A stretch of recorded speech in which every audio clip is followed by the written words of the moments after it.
What is going on, everybody? Brent Abel here, goldballhunting.com. Another episode of sorry.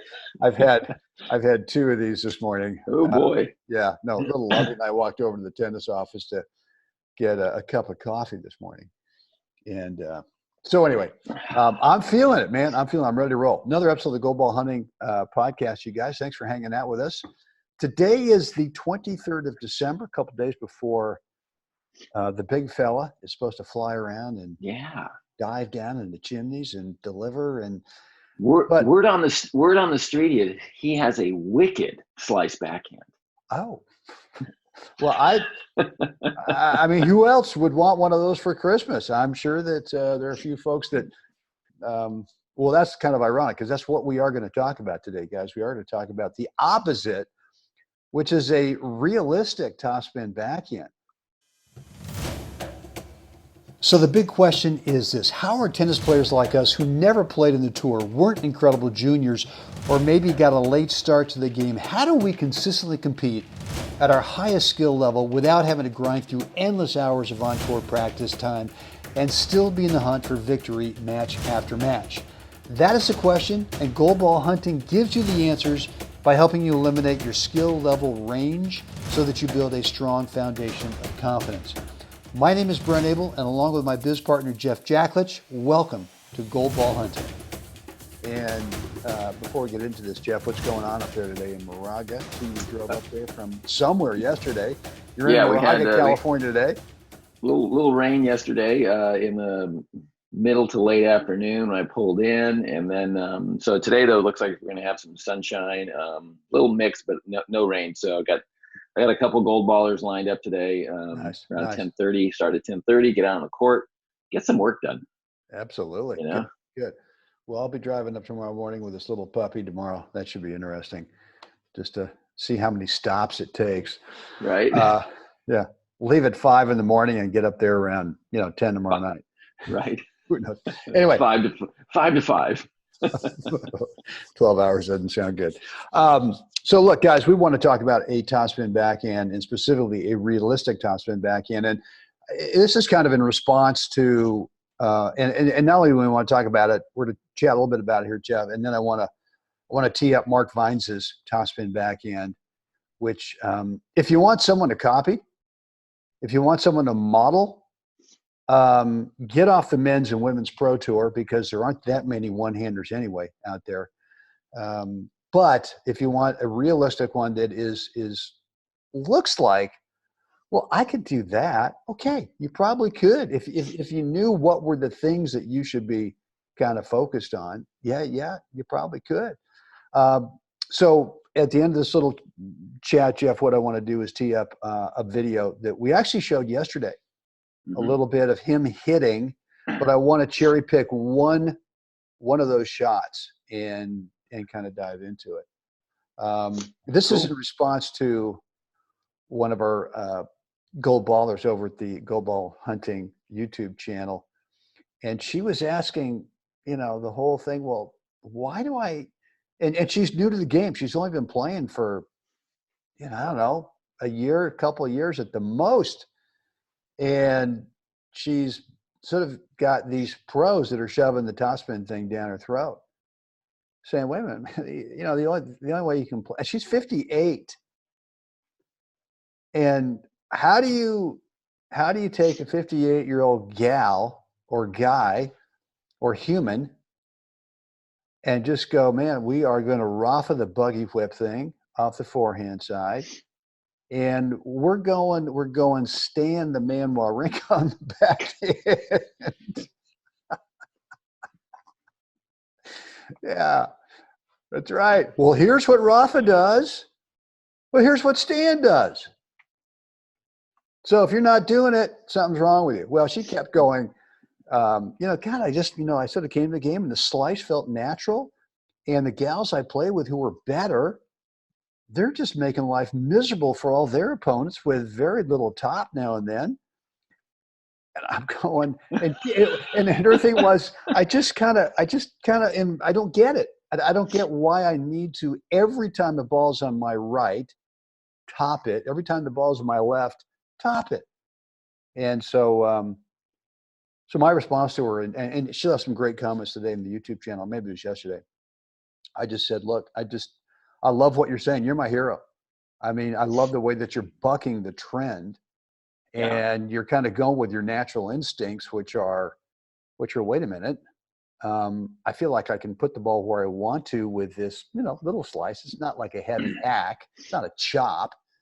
It's not the Bill Tilden, right. chopathon. But she feels like she's got control and that it's efficient, and she wins. I don't know. Stop it. I don't get it. Anyway. So, crazy talk. Yeah, crazy talk. Anyway, you want to go look at this Mark Vines backhand and why not? Try to pick it apart. I mean, I could go on and on about the rant, but I think you've heard it too much. Yeah. So, guys, hold on here. Let me tee up this backhand here for you. There you go. Can you see that there, Jeff? Perfectly. Okay. I'm already like missing being in Palm Springs, being on the grass. Okay. All right. So this was actually a warm up. Let me move this bad boy out of here. This was actually a warm up. I had the camera. I was just kind of doing a 180, walking around him as he was warming up. Not for a match. It was kind of like a pre-match warm up. Which, by the way, if you're playing tournaments or league matches, you ought to be getting out there and hitting some balls before the actual match warm up. And so here's the top spin backhand, which I want to take a look at. And I guess the first thing I would say is that if we go back to our 3 principles, which are number one, actually number one would be starting from what is known as the ready position, right? Right. Posture. Just kind of good posture, right? I mean, he's upright. The hands aren't way out in front. He's not leaning over. He's really got the weight on top of his feet. You can see he's slightly up on his toes a little bit. And the other thing that I think that players need to understand too is that right here is that the racket is not pointing forward as if, well, that's I'm bisecting the middle of my forehand and backhand. Right. And what Mr. Stowe taught me is that when you do that, you put your wrist in an unnatural position. I like to say you activate the wrist, which means it wants to do something now. The minute you cock the wrist or do something, now you've activated it. So now it wants to respond. Right. And so as opposed to being just a natural kind of neutral state. Yeah. So principle number one, great posture here. Number two is going to be the turn. And his hands don't really do the classic, what we would say, racket back. Right. I mean, he's still got his racket hand literally almost in front of his belly button, right? Right. It's not, he hasn't extended the arm with the old cliche of racket back. So to me, this is great racket prep. He gets a little deeper on the prep in here, but my gosh, I mean, his partner over there could probably see the USA that's on his back. Yeah, that's right. Right. I mean, he's got this front shoulder just pointing directly at the ball. And really what you and I like about that is now the swing has a chance to go back up the center of the court from this alignment. And now here's what's interesting to me is the racket does drop down, but it's not a severe low to high to get top. It's some, and here's contact, just flat as a frickin' pancake. Yep. Right? But because of the slight low to high, and look at the finish. Now does he flip the racket over? Oh my God, it stays open, Jeff. Crazy. And you and I think our images, I mean, our video here is in the way of the ball. I don't know if and we can't see the ball spinning. It's just too. Right. But whoopsie. But the ball has definitely got an upward roll. And look, by definition, topspin is simply, does the ball start to rotate up as it leaves the racket? Does it have some kind of an upspin, a topspin, right? I think what's happened with the teaching of topspin over the last, 15 years is that topspin really means heavy, Right. massive rotation, as opposed to just a nice, clean upspin. Right. That is the ball turning over? Yeah. Right. And I think I want to mention one other thing too, is that when you watch a seasoned veteran like a Mark Vines, who he played some tour ball, and this guy is like we talk about, this guy is a great example of not going astray. He understands his skill set. He has a skill set. So the other thing is this, I think it's really important, is that players out there who are working at climbing, breaking through, there are elements that Mark does that are just so good, but he, as a seasoned veteran player, I give him the liberty to take some liberties with, say, classic preparation and those types of things. So like we were talking about at the very beginning, his hands are a little dropped. They're in, you know what I mean, when he makes his turn and that kind of thing. But he's there. Look where the ball is. He's ready to hit.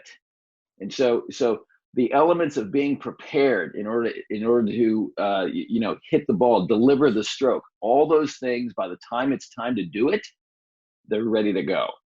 So for some of the gold ballers out there, I think some of the elements in order to be able to hit a flat, a rolling topspin ball off either side, is the preparation has to be there. There's no possibility of being able to deliver what your pro is asking for in terms of a heavy topspin, which requires immediate preparation and extra work to get it done. But Mark is just very smooth. He just gets around. You can see he's not panicking on anything. He's around early on everything. And so he feels he has time and the ability. Just, there's the ball. His contact point is always smooth. But I just want to mention that the elements that allow him to be this smooth are the posture, the early preparation, and his good spacing. So how far out in front do you think he is in his contact point? Right there, he's just in front of his left knee. It's not this artificial, we got to be way out in front. I mean, he's got a hitting platform that he can swing out from, right? He's just super stable right here.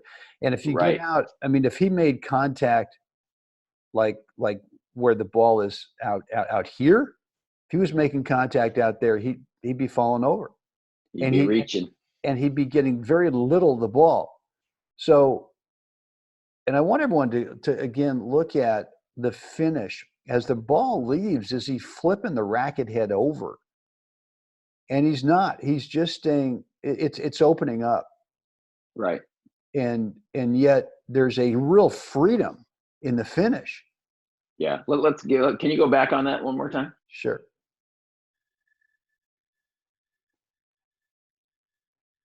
Right at contact. Okay. So look at his stability and his platform here. Even though he's primarily weighted on the left foot, which is great, right? He's transferred weight. Now go ahead and let it go. Watch how long he stays on that platform through contact. I mean, he's so solid. The ball's off the strings before he starts to pull back and prepare for the next ball. Well, and I think the other thing too is he makes spacing look pretty darn. Look at this. Yeah. Look at this. Look at the head. I mean, he's looking just straight down. Oh, and it looks like he's making really center point contact on the strings there. Now, is he a little crowded there? Probably. It looks like it. But you know what? He just stays on his platform. He finishes what he's doing, and then he moves on to the next ball. And I think that element is really critical for players to understand. It doesn't matter that his feet aren't perfect right there. He's balanced. He's looking at the ball. His racket is prepped. And then he delivers the stroke. Yeah. But he stays there. right? The 1 foot or the other is the stable platform that he hits off of. Yeah. Well, look, I mean, another thing I think another great takeaway for you guys would be just like we saw on the forehand. I mean, as this ball comes in, and this is one of the things that I noticed over the last few weeks of watching him play the National 60 Grass and then the Crable Masters, is that his head and his upper body, he just doesn't. This is a relatively deep ball. Yes, this is a tough ball. And he doesn't pull up, right? He doesn't come off it. He actually knows that, well, I've got to stay down through it. And look, I mean, just and the platform, he just allows it. He just allows the swing.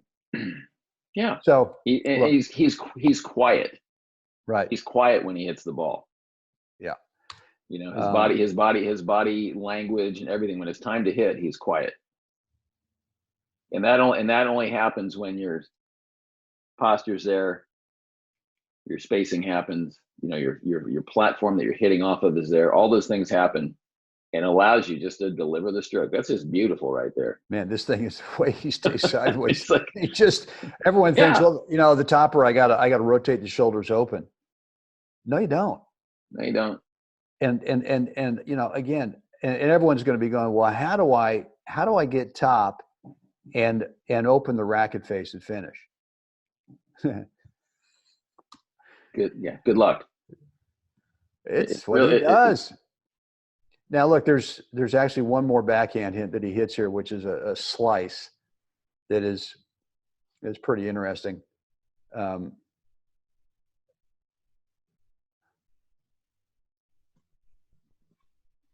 It's this one here, and this one is interesting that he slices, and the reason he does is because the ball's out away from him, right? If you were if you were being told by your coach, you have to top, then you know what? On this ball, you'll be falling into the side fence over there. And so he smartly realizes, you know what? The ball's away from me. I'm just going to slice it and be able to hold my ground. And there's the finish to a slice. I'm going to take this back and play it in real time because it's a thing of beauty.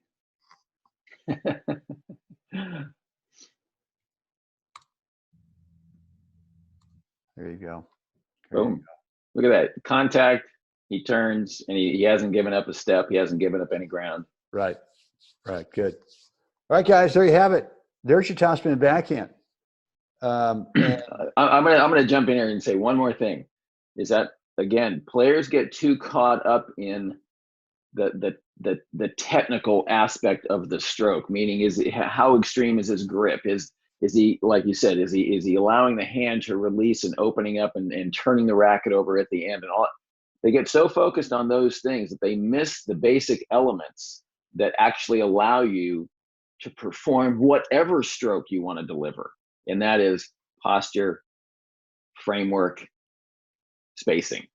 Yeah. I mean, and so that's the things that the players should be looking at when they watch a Mark Vines, a Maurice, and a Mike Tamman in the other video the other day, in the match the other day.